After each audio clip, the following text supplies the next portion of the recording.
Oke guys, kembali lagi bersama saya di sini Henry SNG.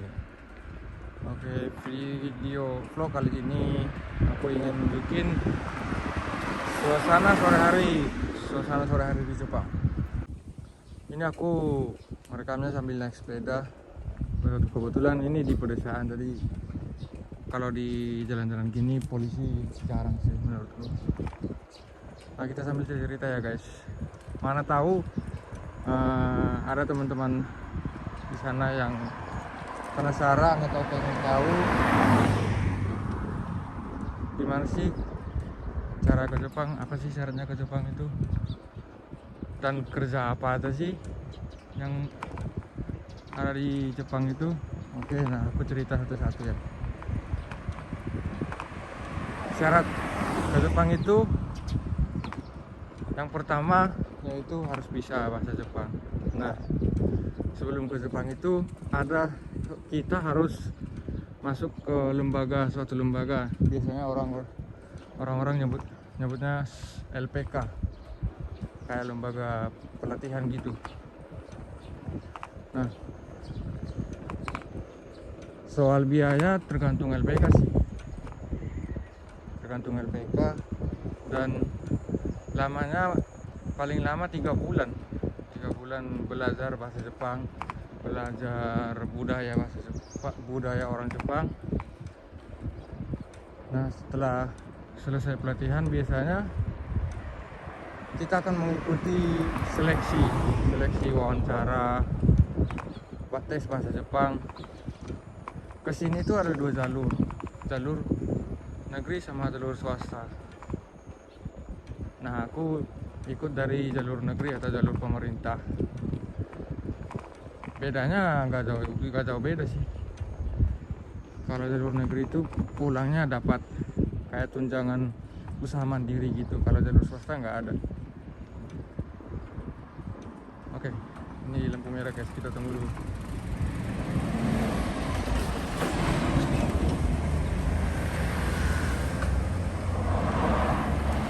Saling kita belok kiri aja.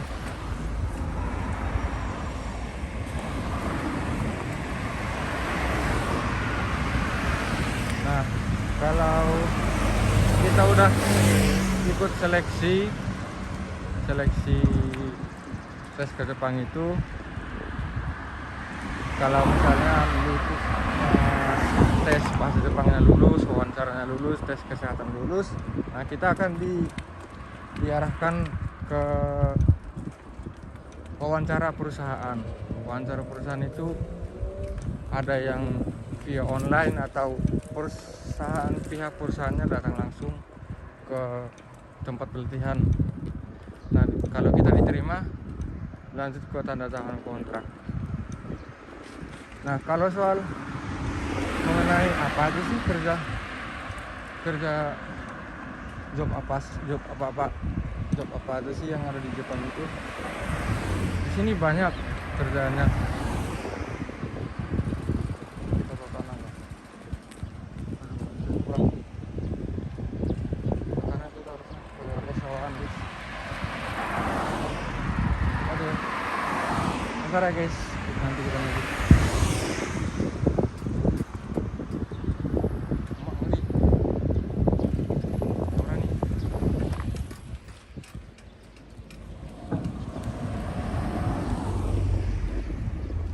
Terbalik, kita mau ke kiri, kita kiri dari sana.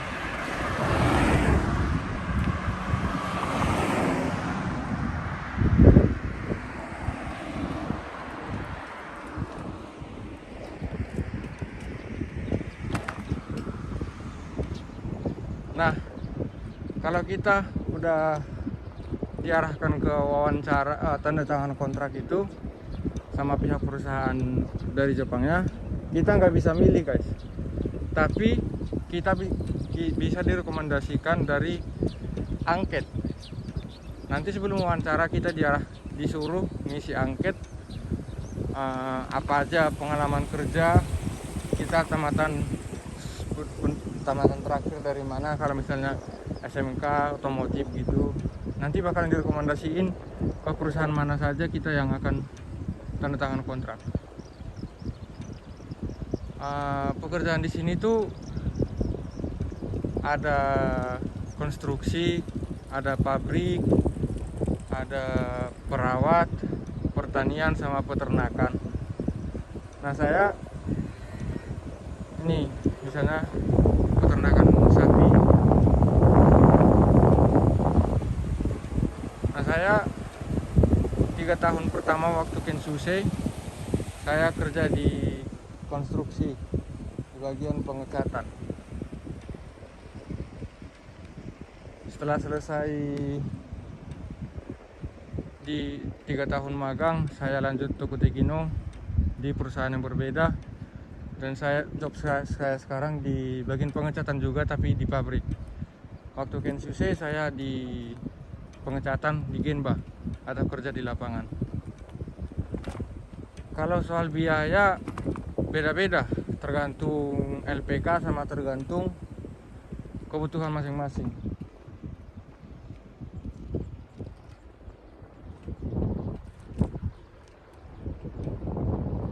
Misalnya LPK-nya ada yang sekian-sekian, harus bayar sekian dengan belajar 3 bulan gitu. Ada yang nyediain asrama sama makan, ada yang nggak nyediain sama sekali. Jadi tergantung LPK sama kebutuhan kita masing-masing. Sekarang ada kok LPK yang nyediain dana talangan gitu, dengan jaminan sertifikat tanah misalnya. Nanti setelah di Jepang dibayar, gampang. Nah, jadi buat teman-teman yang pengen kerja ke Jepang, semangat, jaga kesehatan. Kalau bisa jangan ngerokok dulu selama proses perekrutan, selama proses seleksi. Kalau udah di Jepang bebas, mau ngerokok berapa batang, mau hisap berapa batang pun bebas, terserah kalian. Nah, ini kita mumpuk hari ini kebetulan aku pulang kerja jam 5, kerjanya dikit, lemburan gak ada, cuma 1 jam, masuk jam 7, pulang jam 5. Biasanya aku masuk jam 7, pulang jam 8 atau jam 9 malam. Ini indahnya Jepang, pemandangan Jepang, suasana Jepang sore hari di pedesaannya. Aku di Gunma guys, di Gunma, tepatnya di kota Isesaki. Buat teman-teman yang pengen kesini, semangat, gampang. Kalau memang benar-benar rezeki ya pasti kesini. Dulu aku sebelum kesini udah banyak masa-masa pahit. Dulu ngelamar kerja di office, jadi office boy nggak diterima. Ngelamar kerja di pabrik aqua nggak diterima. Kerja di pabrik tepung gaji 50.000 kotor. Ya, semua ada saatnya sih. Dan sekarang ya lumayan lah gaji di sini, bisa bantu orang tua, bisa nabung.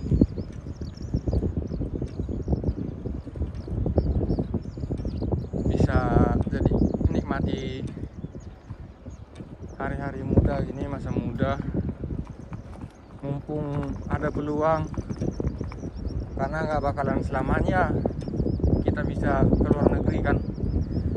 Kita nggak bisa selamanya tinggal di sini. Jadi mumpung di sini dimanfaatin, dan mumpung masih muda dimanfaatin. Memang nggak mesti kerja ke Jepang baru sukses, enggak, dimanapun kita berada. Kalau memang sudah rezeki dari atas, kita bakalan sukses. Kalau mengenai kerjaan yang tadi yang udah aku sebutin, soal berat ya semua berat, tergantung kitanya aja yang ngerjain, yang ngejalani. Jangan dibuat semuanya jadi beban, bawa happy aja. Ya kadang ada sih yang posisinya atau tempat kerjanya, lingkungannya, orang Jepangnya galak, suka marah-marah gitu. ada juga yang main tangan. Tapi kalau ada yang main tangan jangan takut. Kita di sini dilindungi, langsung lapor. Jangan takut, jangan diam. Nah, saranku sih buat teman-teman yang pengen ke Jepang, yang masih minim ya pengetahuannya tentang Jepang itu gimana, harus gimana sih, mau mulai dari mana sih gitu. Kalau kita udah nyampe di Jepang itu, udah kerja gitu kan, jangan coba-coba bohong atau jangan coba-coba sok tahu. Misalnya gini, kita diajarin di Sumei misalnya, bahasa Indonesianya diajarin kerjain gini, nanti habis ini kerjain cat dengan warna ini. Nah, kita dengan PD-nya percaya diri ya kan, biar terlihat sok-sok pandai di depan orang Jepangnya, kita jawab dengan cepat, hai, ya. Nah, setelah ditinggalin kita bingung, kita kebingungan sendiri, aduh ngomong apa tadi ya. Nah, waktu suasana kayak gitu jangan diam, langsung aja tanya, sumimasen, ceto wakarana desu kedo. Kalau enggak, bahasa yang paling baku lah, sumimasen, mau ikai onegai shimasu, maaf tolong ulangi lagi. Itu mereka nggak bakalan marah kok, bakalan dikasih tahu lagi tuh. Kalau kecuali orang Jepangnya error atau otaknya udah ada selek gitu, ya bakalan marah. Kalau atau enggak orangnya pemarah gitu, ya bakalan marah. Tapi enggak, rata-rata orang Jepang itu kalau kita nanya diajarin dengan jelas. Nah, seterusnya nanya, kita rajin-rajin nanya, jangan sok tahu.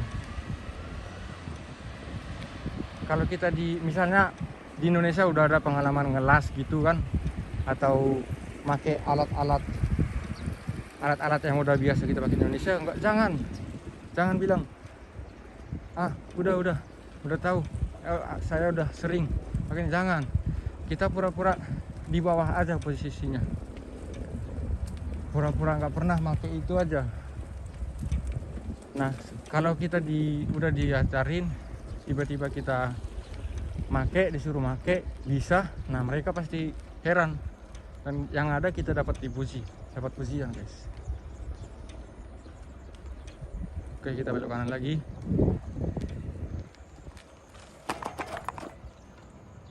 Ini indahnya Jepang guys. Mudah-mudahan teman-teman yang nonton video ini bisa datang ke sini, diberi kesempatan biar bisa bantu orang tua, nabung, mencapai segala apa yang diimpi-impiin selama ini. Oke, maaf ya guys ya kalau cerita di vlog ini atau di video ini agak gak nyambung atau random gitu ya. Pokoknya diambil aja yang positifnya guys. Aku memang belum sempurna atau belum lama di Jepang ini saya masih tahun keempat, tahun depan tahun kelima, dan masih banyak senior saya di sini. Tapi ya saya coba berbagi apa yang menurut saya bisa di sharing.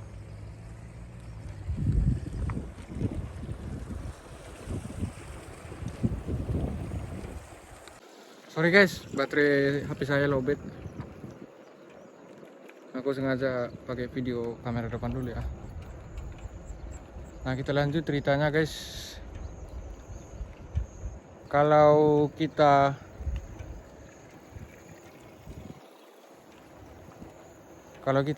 misalnya kendala di bahasa gitu, kita kendala di bahasa atau takut, orangnya penakut gitu, nggak usah khawatir guys. Itu semua bakalan terbiasa dengan sendirinya nanti. Kami juga nyampe di sini mana bisa ngerti semua. Orang Jepangnya mah ngomong ya gimana orang Jepang sama orang Jepang itu komunikasi. Ngomongnya cepat, ya kita mana ngerti ya kan. kita aja belajarnya baru 1 tahun, baca kanji pun gak bisa semua. Jadi pede aja. Gak usah dibuat jadi beban pikiran gitu. Ada mobil guys, kita agak tancap dulu biar gak usah belok.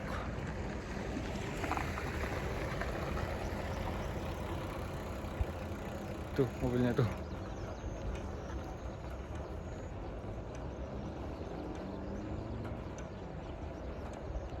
Jadi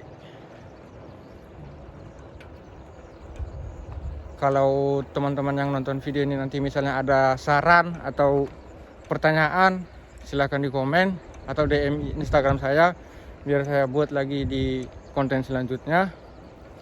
Maaf kalau masih kaku atau ada yang kurang, di komen aja guys, nggak apa-apa, itu sebagian dari masukan.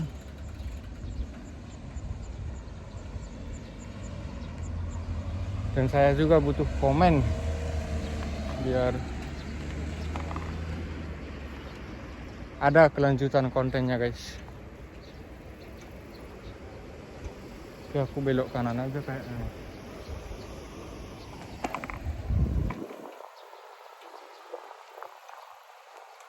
Nih Jepangnya nih. Di sini udah jam 7 malam ini. Ini udah jam 7 guys.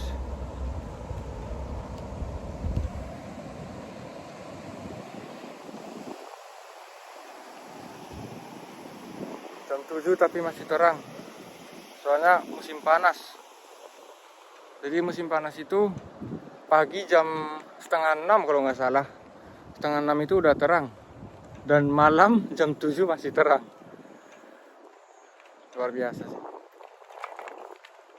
Di daerah aku ya, setiap daerah beda sih. Di daerah aku paling panas hari Sabtu minggu lalu nyampe di 40 derajat. Luar biasa panasnya. Nah, makanya dari itu kita diadain seleksi fisik gitu, tes fisik. Biar kita bisa kuat di musim apapun. Biar kita nggak misalnya pingsan gitu. Ya pasti ada sih, namanya aja manusia ya kan, pasti ada titik lemahnya. Kalau udah nggak sanggup jangan dipaksa mah, mending istirahat bentar, oke bentar, nggak bakalan dimarahin kok.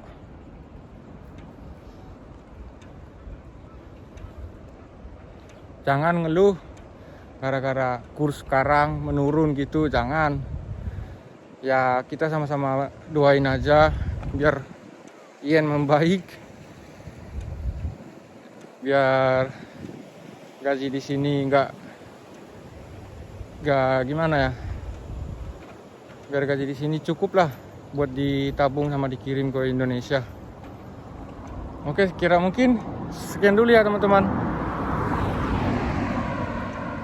Sini udah jam 7, aku mau pulang dulu.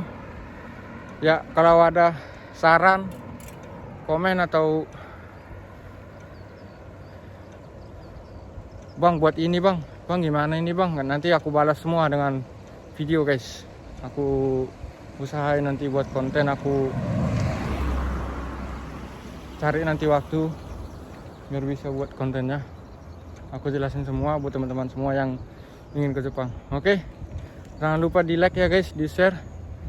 Semoga video ini bermanfaat. Thank you semuanya. Makasih udah nonton. Jangan lupa di subscribe guys. Oke, sekian dulu dari saya, Henry SNG. Arigatou gozaimasu.